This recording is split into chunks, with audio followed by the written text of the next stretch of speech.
রাজসভায় আমাদের অপমানটা দেখলে? হ্যাঁ, সে তো দেখলাম মন্ত্রী মশাই। আমি তো বুঝতেই পারছি না যে গোপাল মহারাজকে কি মধু খাইয়েছে যে মহারাজ গোপালকে অন্ধ। আরে আমরা যেন মহারাজের কাছে ফেল না, কিছু একটা করতেই হবে। আমার মাথাটা গরম হয়ে যাচ্ছে। গোপালের মতন রাজসভার ময়লাকে যতক্ষণ না ফেলা যাচ্ছে ততক্ষণ আমার মাথা জ্বলন্ত কয়লা হয়েই জ্বলবে। পণ্ডিত মশাইয়ের মাথায় একটা বুদ্ধি আছে মন্ত্রী মশাই। আপনি যদি সেই অনুযায়ী উঁচির কাজ করেন তাহলে বেটা গোপালের কপালে দুর্গতির সীমা থাকবে না। এই কি বুদ্ধি, কি বুদ্ধি? আপনি বরং এই ব্যাপারে পণ্ডিত মশাইয়ের সাথে একবার আলোচনা করে নিন।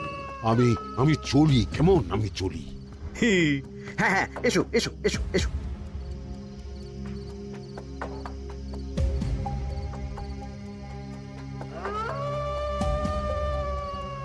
আরে ওই তো আমার বাঁ হাত ঘটা আসছে, বেটাকে দিয়ে একটা কাজ করাতে হবে। এ কি মন্ত্রী মশাই, আপনি এখানে দাঁড়িয়ে কি করছেন? এই একটা গুরুত্বপূর্ণ ব্যাপারে কথা বলছিলাম। একটা একটা কাজ করতে পারবি? কি কাজ করতে হবে বলুন মন্ত্রী মশাই। আমাকে একটু ঠান্ডা জল, পাতিলেবু আর পুদিনার পাতা দিয়ে শরবত বানিয়ে খাওয়াতে পারবি? সেসব আমার ঘরে ব্যবস্থা করাই আছে। চলুন চলুন, আমার সাথে চলুন। হ্যাঁ হ্যাঁ, চল চল চল চল চল।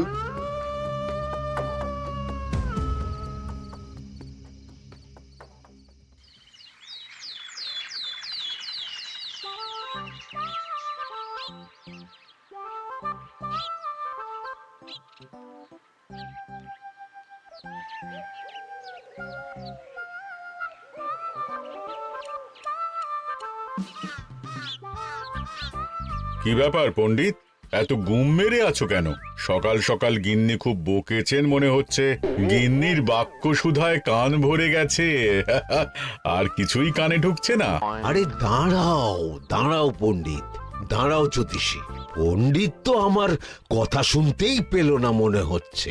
তুমি তো দূর থেকে বলেছ, আমি তো বলেছি পাশ থেকে, তাতেও শুনতে পাইনি। কানের পোকা হলো নাকি?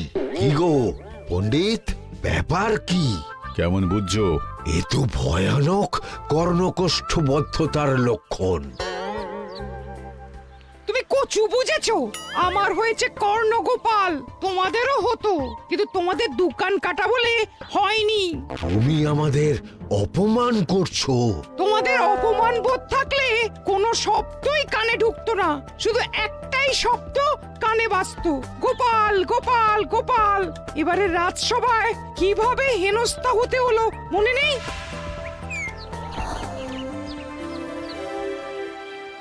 মহারাজ, একটা ভিক্ষা আছে। ভিক্ষার জন্য কৃষ্ণনগরের রাস্তাই সবচেয়ে উপযুক্ত জায়গা গোপাল, তুমি বরং সেখানেই যাও। মন্ত্রী, মন্ত্রী মশাই ঠিকই বলেছেন মহারাজ। যে যার নিজের জায়গা থেকে কথা বলে। কুকুর বলে ভৌ ভৌ, বেড়াল বলে মিউ মিউ, কাক বলে কা কা। মন্ত্রীর ভিক্ষার জায়গা কৃষ্ণনগরের রাস্তা, আর গোপালের ভিক্ষার জায়গা মহারাজ কৃষ্ণচন্দ্রের দুয়ার। বলো কি ভিক্ষা? বাড়িতে পুজো আছে মহারাজ, খরচা অনেক, কিছু ঋণ আবশ্যক। যদি 100 মোহর। ঋণ তোমাকে আমি দিতে পারবো না গোপাল। পুজো উপলক্ষে তোমাকে আমি 100 মোহর দিলাম। মহারাজ, আমিও ঠিক এই কথাটাই বলতে যাচ্ছিলাম। আমরাও তাহলে বাড়িতে পুজো করব। পুজোর জন্য আমাদের অনেক খরচ, তাই যদি... অবশ্যই অবশ্যই, কত ঋণের প্রয়োজন খাজাঞ্চির কাছ থেকে নিয়ে নিও, সুদটা আমি মাফ করে দিলাম। মহারাজ, গোপালকে দান আর আমাদের ঋণ? হ্যাঁ, কারণ তোমরা নিজেরা খাবে, কিন্তু গোপাল অন্যদের খাওয়াবে। গোপালের মতো মানুষের সঙ্গে থাকাই হলো রাজধর্ম। কিন্তু তাছাড়াও তোমরা হলে 80 যাই বেতন পাই দলের লোক।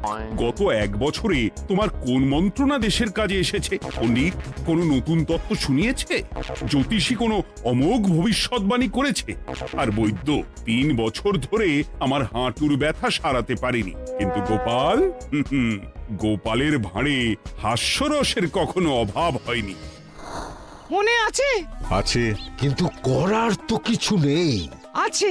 কিছু ভেবেছো নাকি পণ্ডিত? তোমাদের মনে আছে মহারাজ মোহর দেওয়ার পর গোপাল সেদিন বলেছিল, কি গোপাল, খুশি তো? মহারাজ, আপনি আমাকে এক মুঠো ধুলো দিলেও আমি খুশি।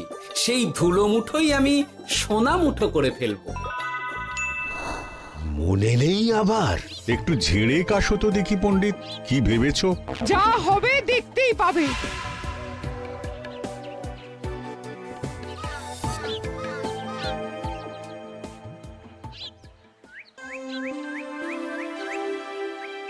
মহারাজের জয় হোক, মহারাজের জয় হোক।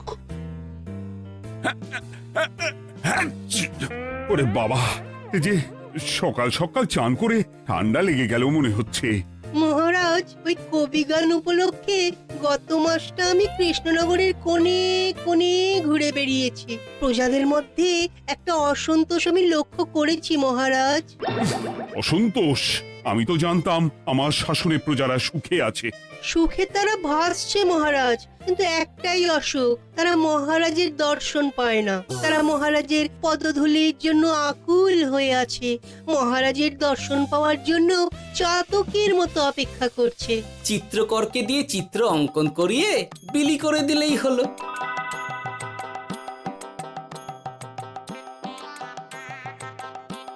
খুব ধুলো হয়েছে মহারাজ, কিন্তু এত ধুলো। কালকের ঝড়ে ঢুকেছে। ঝাড়ুদার,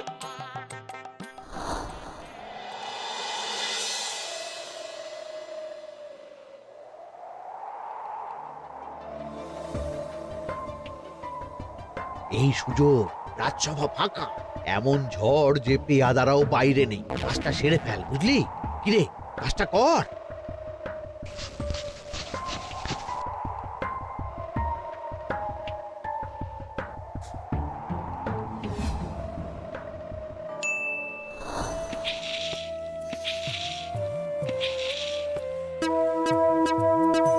এত ধুলো! উফ, মহারাজ, কাল ঝড়টা বড় সাংঘাতিক হয়েছিল। তা বটে। আচ্ছা গোপাল, তুমি বলেছিলে মহারাজ তোমাকে এক মুঠো ধুলো দিলেও সেটা সোনা হয়ে যাবে। এখনো সেই কথাই বলছি। মন থেকে বলেছিলে না মহারাজকে তেল দেবার জন্য? তেল দেওয়ার দায়িত্বটা তো আপনি নিজের কাঁধেই নিয়ে ফেলেছেন। আমি যা বলি সত্যি বলি। আজ যদি এই 4 ঝুড়ি ধুলো মহারাজ তোমাকে উপহার দেন, তখনও একই কথা বলবে? নিশ্চয়ই। মহারাজ, গোপালকে এই 4 ঝুড়ি ধুলো দেওয়ার হুকুম হোক। কি গোপাল, আমি তোমাকে যদি এই ধুলো ঝুড়িগুলো দিই, তা থেকে সোনা আসবে নাকি? আসবে মহারাজ, মোহরের বস্তা আসবে। যদি না আসে, আপনি বলুন। তোমাকে কৃষ্ণনগর ছেড়ে চলে যেতে হবে। রাজি?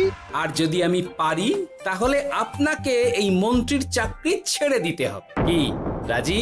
কি মন্ত্রী, রাজি? রাজি। গোপাল? রাজি মহারাজ। আচ্ছা, আর কেউ মন্ত্রীর পক্ষে বাজি ধরেছেন নাকি? হ্যাঁ, আমি আমি আমি আমি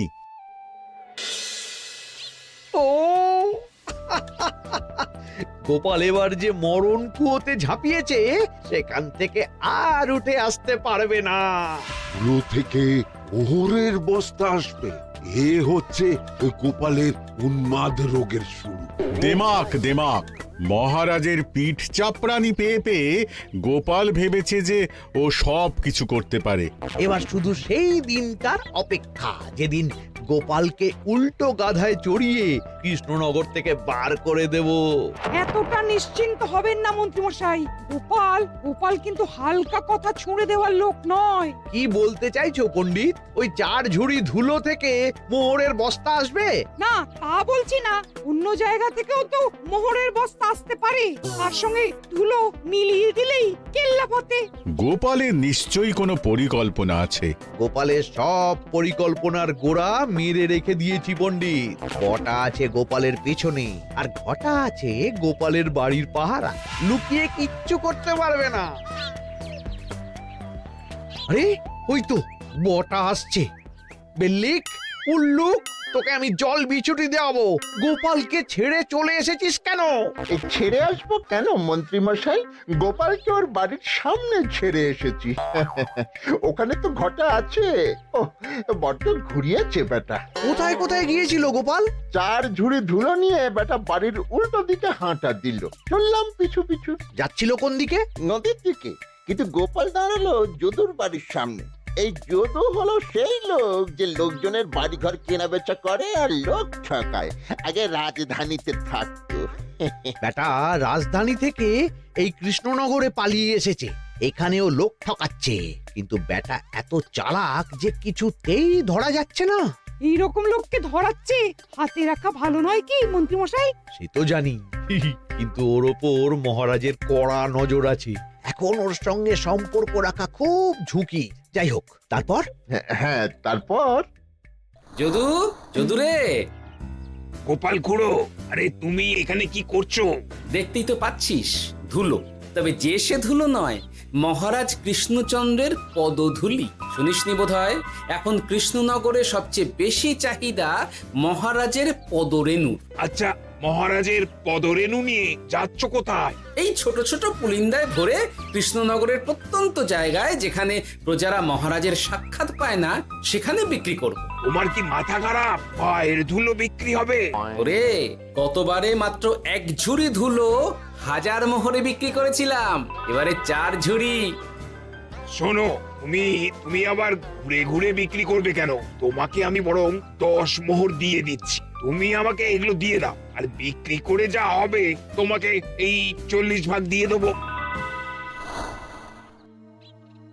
ওই 10 মোহরে বদমাস যদুকে ধুলো বেচে গোপাল বাড়ির দিকে চললো। বাড়ির সামনে অব্দি পেছনে পেছনে গিয়ে তারপরে এই আপনাদের কাছে আসছি। বলিস কি রে, ধুলো বেচে 10 মোহর? ও মন্ত্রী মশাই, গোপাল তো একেবারে নাড়ি ধরে টান মেরেছে। গেল রাজসভায় এমন সুখের চাকরিটি গেল। এবার আবার রাস্তার ধারে গিয়েই বসতে হবে। এবার নবাবের দরবারে জায়গা আছে কিনা খোঁজ করি গিয়ে। তাত্তেরি 10 মোহর আর 1 বস্তা মোহরের মাঝখানে অনেক রাস্তা, সেই রাস্তায় আমি লোক বসিয়ে রাখবো। আরে আরে, ওই তো তোমার ঘটা আসছে। এই তুই গোপালের ঘরের পাহারা ছেড়ে এলি কেন? গোপাল নেই নেই নেই নেই নেই নেই।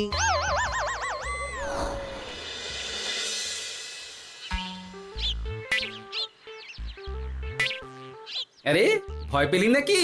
না না না না না, ভয় পাবো কেন? শোন, তোকে পেয়ে আমার খুব ভালো হলো বুঝলি। তোকে আমার একটা কাজ করতে হবে। বলো বলো। আসলে বুঝলি, আমার না গিন্নিকে নিয়ে তার বাপের বাড়ি যাওয়ার কথা ছিল, কিন্তু হঠাৎ বিশেষ কাজে আমাকে খামবাজে চলে যেতে হচ্ছে। এখন আমি গিয়ে গিন্নিকে বললে বুঝতেই পারছিস কুরুক্ষেত্র হয়ে যাবে একেবারে। তাই আমি কাউকে খুঁজছিলাম যে আমার বাইরে যাওয়ার খবরটা আমার গিন্নিকে গিয়ে দেবে। তুই পারবি বাবা ঘটা? ওরে বাবা, আরে আরে আরে, ভয় পাস না, তোকে গিয়ে মুখে কিছু বলতে হবে না। এই নে, এই চিঠিটা আমার বউকে দিবি।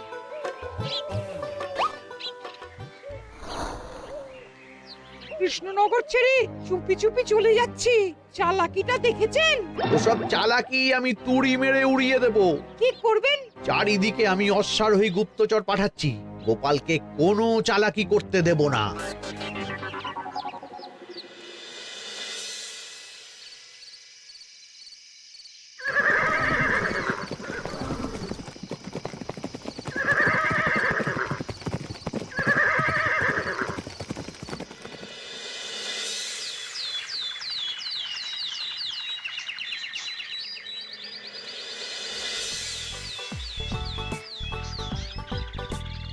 অং বং পিং পং।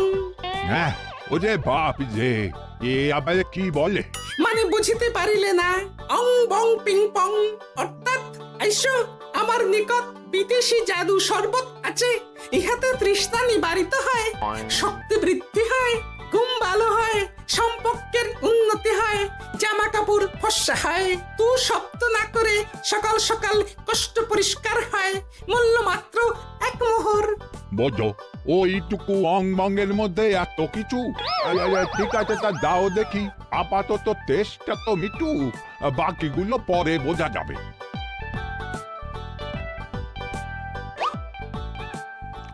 আহ বড় ভালো খেতে তো আহ, ঠং ঠং অর্থাৎ শক্তি বৃদ্ধি হলো। হ্যাঁ, হ্যাঁ, মনে হচ্ছে গায়ে যেন দুগুণ বল পাচ্ছি। কি হয়েছে ভাই? এ কে? এ ভিন দেশ থেকে জাদু শরবত নিয়ে এসেছে গো। জাদু শরবত ভিন দেশ? একেবারে বহু ভুজা শরবত। খেলে তেষ্টা যাবে, গায়ে জোর হবে, ঘুম হবে, সম্পর্ক ভালো হবে, জামা কাপড় ফর্সা হবে, সকালে হ্রাস করে পেটও পরিষ্কার হবে। সে কি? দাও গো ভাই, আমাকেও দাও।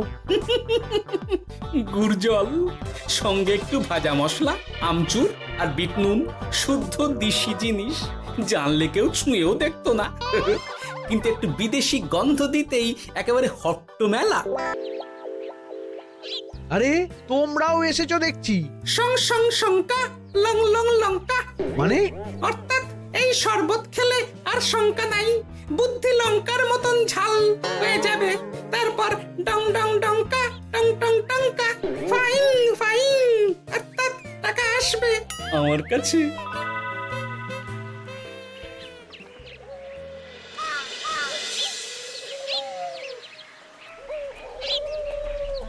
ঝপ ঝপ ঝপাং, ভট ভট ফটাং, অর্থাৎ উহাকে দৌড়িয়েছ কেন? বেটা জোচ্চোর অনেককে ঠকিয়েছে। অনেক দিন থেকে তককে তককে ছিলাম। এবার এই ধুলো নিয়ে মহারাজের পায়ের ধুলো বলে বিক্রি করছিল। একটা বেনামি চিঠিতে খবর পেয়ে বেটাকে ধরেছি। ব্যাং ব্যাং বিগ ব্যাং, অর্থাৎ বাহ বাহ বাহ বাহ। বেনামি চিঠিটা আমি দিয়েছিলাম বাবু। বাবা যদু, তুমি সেই রাজধানী থেকে কৃষ্ণনগর অবধি মানুষকে অনেক খোল খাইয়েছো। তুমি এতদিন ঘুঘু দেখে এসেছিলে বাবা, এবার গোপাল নামক ফাঁদটা দেখলে। কতবার বলবো, এইসব ধুলো আমি গোপালের কাছ থেকে কিনেছি। যা বলার ওই বিচারের সময় মহারাজকে বলবি। চল চল চল চল চল।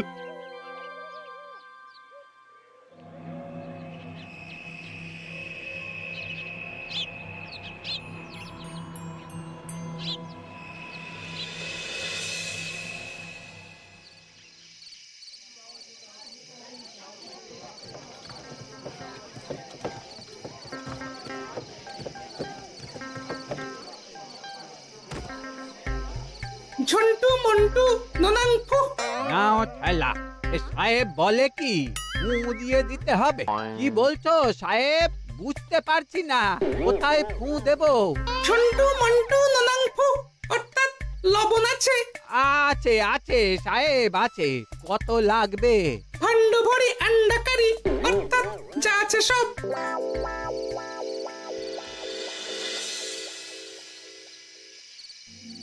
ব্যাস, মোটামুটি আশেপাশে সব দোকানের নুন এখন আমার জিম্মায়। এবার আসল মজা শুরু হবে।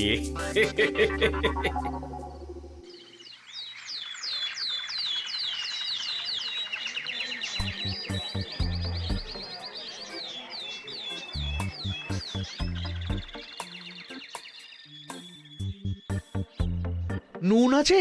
না হুজুর, গোটা কৃষ্ণনগরেই নুন নেই। ওই দেখো, পুরো রাজসভাই বাজারে জড়ো হয়েছে। শান্তামনা, শান্টু মন্টু। আবার কি বলছে রে বাবা? শান্তামনা, শান্টু মন্টু, অর্থাৎ জনগণ শ্রবণ করুন। নান্টু কান্টু, নুন কিনিবেন আন্টু আন্টু। আসুন আসুন। আমার আমার এক সের নুন লাগবে। শান্টু, অবশ্যই 100 লবণ 10 মোহর। এক সের 10 মোহর? 10 মোহর লইবেন না লইবেন না? না, নেব না। উত্তম উত্তম, গান্ডা পিণ্ডে ঢিসুম ঢিসুম, অর্থাৎ তাহা হইলে নুনের বদলে গৃহিণীর প্রহার ভক্ষণ করুন। আমাকে এক সের নুন দিন। আমাকেও আমাকেও। নুন ছাড়া বাড়ি ফিরলে গিন্নি ঘর ছাড়া করবে আমাকে। শুনলাম কৃষ্ণনগর থেকে নুন উধাও। আছে মহারাজ, আছে। কৃষ্ণনগরের সব লবণ আমার নিকটে আছে। 110 মোহর। এত দাম? দাম তো হবেই মহারাজ।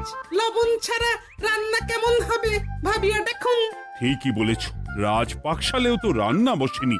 100 সেরের মতন রাজপ্রাসাদে পাঠিয়ে দাও। 1000 মোহর দিয়ে দাও।